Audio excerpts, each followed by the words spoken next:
The answers are going to be a lot shorter than that, so I might start taking a little bit more time and giving my answers in a more feasible manner, I think. The first dot point basically is schooling.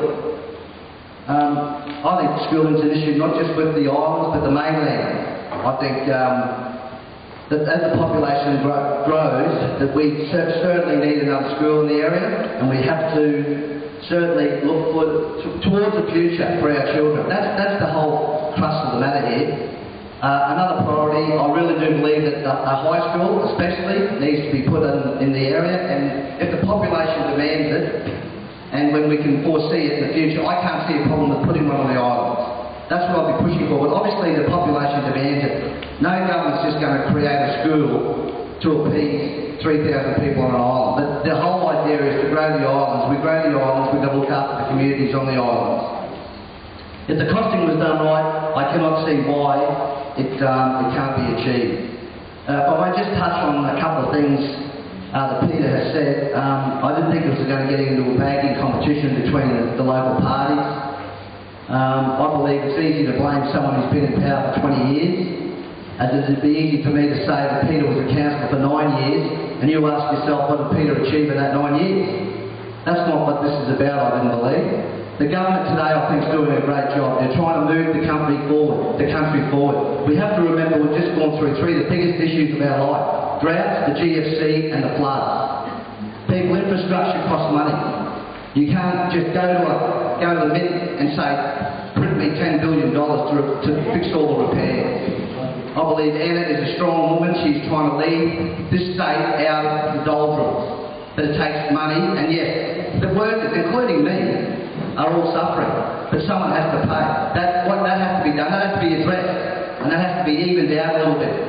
Peter, could we stay to the points in question, please? Yes, certainly. Yeah. But I just believe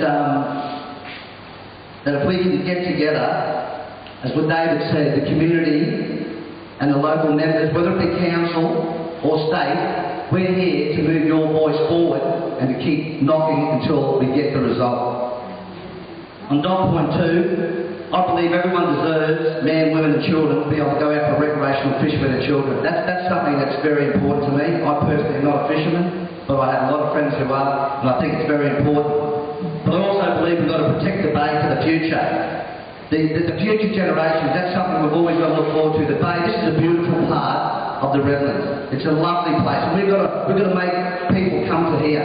And obviously that's going to come back to the transport costs, and I really believe that if we can do that, it will be a lot better for everybody. Not just the local community, but for all the people of the Redlands and Brisbane as well. And I also want to just touch on, I think the programs need a lot of attention around here.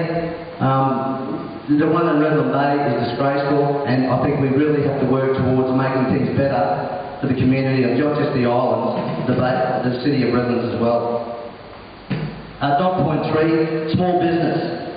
Well, I think small business obviously will come with growth and development. We need population. We have to create something with that. With that comes population and the growth. That's what will help bring small business to the areas.